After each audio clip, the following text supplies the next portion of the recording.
New camera, new menu. The D-Lux 8 has a completely redesigned graphical menu compared to the D-Lux 7. Let's have a look at it.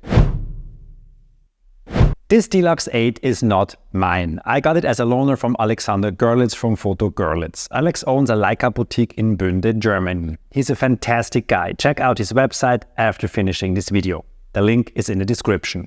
I already released 2 other Leica D-Lux 8 videos. One is about my first day with the D-Lux 8 and the other one is a comparison to my Leica Q3. I put those links also in the description. But now let's look at the menu. To turn on the camera, we have to press the button up here and then we see the familiar screen. It looks a lot like the Q3 or the SL screen. Let's talk about the buttons. When you press the menu button, you come into the control center and the middle button here turns on and off your capturing assistance. We have the thumb wheel here. In the thumb wheel there is a button. If you press this, the ISO menu comes up and then you can turn the thumb wheel to adjust the ISO settings. I have always set this on auto. This is always my starting point. If you want to change that, as in every Leica camera, you just press and hold it and then you can change it to whatever you want to change it. Then we have the 2 buttons here. The first button changes to video function. The camera has video functionality.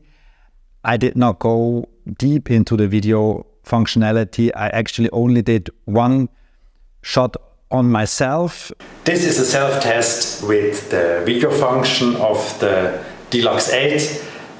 No idea if it works. I cannot see anything, but I hope it is in focus.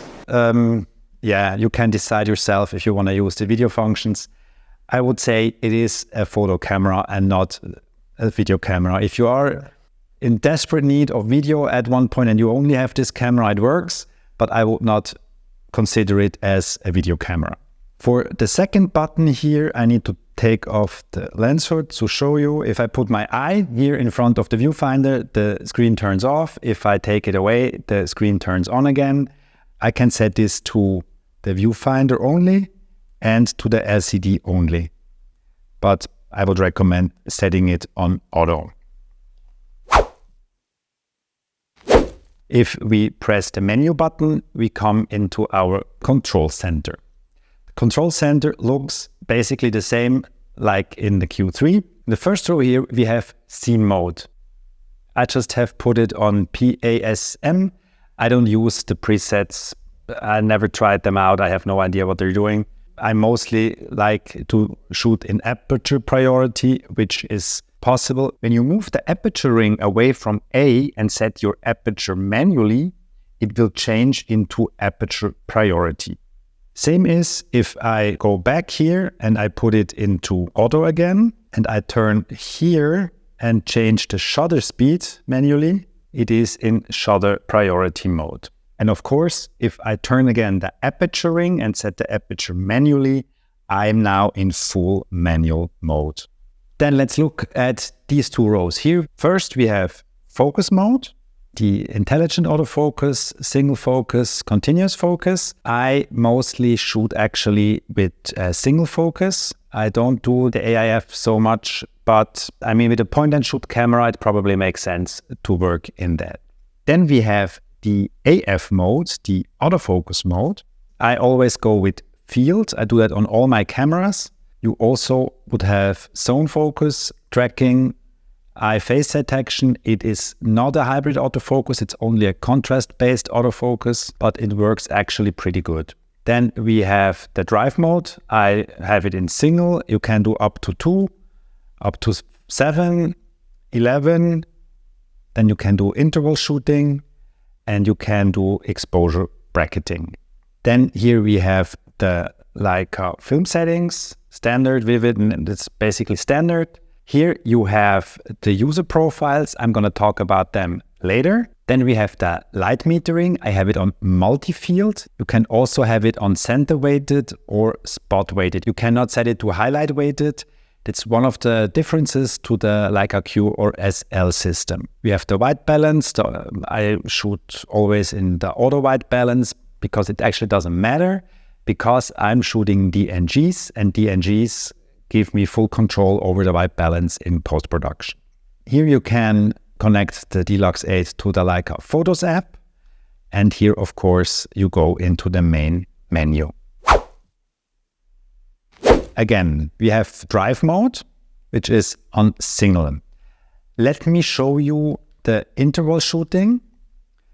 I would always set this to 300 and to only 1 second. Why am I doing this? The reason is because I don't like to use the self-timer, because if I have to be, as a photographer, if I have to be in the picture, with the self-timer I only get 1 picture. If I use interval shooting, I get 1 picture a second. So I just put the camera on a tripod or somewhere stable, and then I'm just going to press the release button, and then I'm going to get a picture every second, and I'll have several pictures with me in it, or with you as the photographer in it, and then you can go back and you can pick the best one. And then you don't have to wait like 2 or 10 seconds, and yeah, so you get the much better results if you're doing it like this. But for now, of course, I'm going to go back into single mode. Self-timer is off. Focusing, we already talked about. I have turned off touch autofocus. Actually, when I was trying it out on the first day, that really got on my nerves, because if I turn it on, I'll show you, every time you touch the screen, the focusing field jumps to that position, which of course, if you want that, can be good. But what happens a lot is, because you hold the camera, it just is somewhere here, and then you have to search it. And then when you want to make a picture and you need to bring it back, it's really annoying. In my case, I just turn that off, and then that could not happen. Exposure metering, again, I'm in multi-field. Exposure compensation, I have on 0. I actually never use that. I do it always with aperture and shutter speed. ISO I have on auto ISO. If I ever need to change that, I can use the button in the thumb wheel I already talked about. We have the auto ISO settings. I didn't touch them. Those are like standard settings. White balance, I talked about, it's on auto. File format, I'm shooting DNGs. Of course, you can shoot DNGs at JPEG at the same time. I would not recommend only shooting JPEGs, because you just lose a lot of editing possibilities. And now the d-luxt 8 is the first in the d-luxt series which is able to do DNG RAW files. So I highly recommend shooting in RAW. If you shoot in RAW, the JPEG settings are useless. They basically only have an influence on your preview picture. So if you are in Lightroom and, for example, you would have the film style from standard to black and white monochrome, if you import the DNG, it's going to be displayed as a black and white picture. The moment you open up editing, it's going to be in color, because it has all the information, because it is not a JPEG, which the monochrome would be baked in. It is a DNG where you can do everything you want after you're shooting. Highlight shadow, I have no idea. It's probably also only considering JPEGs or maybe the monitor. I don't know. IDR, also a JPEG setting, intelligent dynamic range. As I told you, I don't need that. If you like this video so far, please give it a thumbs up and consider subscribing. Scene mode, we already touched. The OIS mode, the optical image stabilization, it's of course turned on. It is the lens that is stabilized, not the sensor. So the sensor is not swinging or hanging. It is the lens that is stabilized, but still it helps. If you do video and if you're panning, I would highly recommend going into panning mode, or turn it off completely and put it on a tripod and then pan. Otherwise you will have strange effects. Shutter type hybrid. You have an electronical and a mechanical shutter. If you're gonna go over 1/4000th of a second, it's gonna be the end of the mechanical shutter. So then the electronical shutter kicks in. Flash settings, I have no clue about, because I never use flashes. The d-luxt 8 comes with a little flash that you can put up here on the hot shoe. I don't use that. Exposure preview. If you want the exposure preview turned off when you're in manual shooting, you have to switch that to PAS. If you want to see the preview when you have pressed the shutter button, you need to have it in PASM. Audio review I have off because when I take a picture, I don't want it to be displayed on the LCD. If I want to check the picture, I'm going to do it with the play button. So I have no use for that. Page number 4, we have noise reduction when you do long exposure shots. This is on. I have it always on because in the queue, the software of the camera does a magnificent job.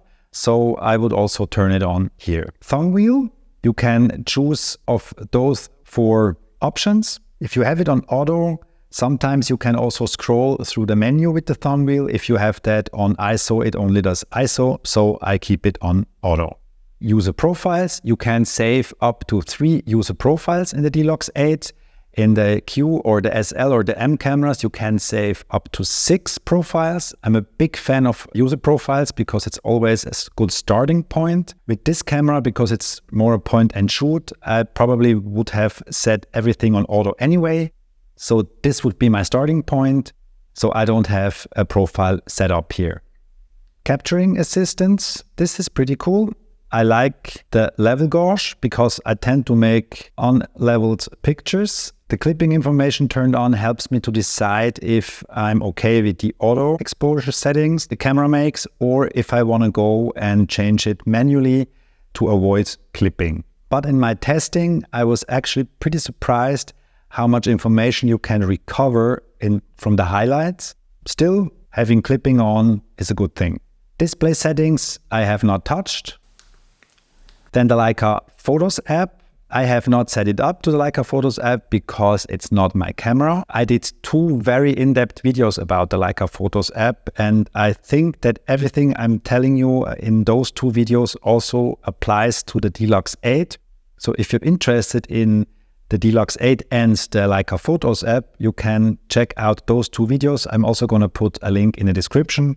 In the first video, I'm talking in depth about every function the Leica Photos app provides. And then there was an update about a year later and some new functions for the Q and the SL3. And I think those also apply to the d-luxt 8, with the one exception that the Leica Lux are not available for the d-luxt 8. I don't know why that's not possible. Maybe it comes in the future with a firmware update. 5th and last page, we can format our SIM card. Then let's look at the camera settings. I highly recommend to edit the file name. Leica always has set it with an L in the beginning, of course, because it's Leica. In all the cameras, you can change at least the first letter. In the M cameras, you can even change 4 letters in the beginning. So I would set this to D because it's the d-luxt. The advantage of that is if I see a file of a picture, I immediately know which camera took it. My Q has a Q in front of it, my M has an M10R and an M10M, and my SL has an L. Then you can reset the numbering. I'm not gonna do that. Power saving, auto turn off 2 minutes, display turn off also 2 minutes. This is standard. Let's check out camera information. The firmware is still, of course, 1.0 because it's a new camera. And here I'm missing one point that other cameras have. In the other Leica cameras, it's possible to put in your name here. There's another menu point where you can put the artist name in there, and always encourage everyone to put in your name there, because then your name is baked into the EXIF data of every photo you take. This unfortunately is not possible with the d-luxt 8. For me, this is one other indication that it's really a point-and-shoot camera for holidays and not for professional use. Then we have language and, of course, resetting the camera.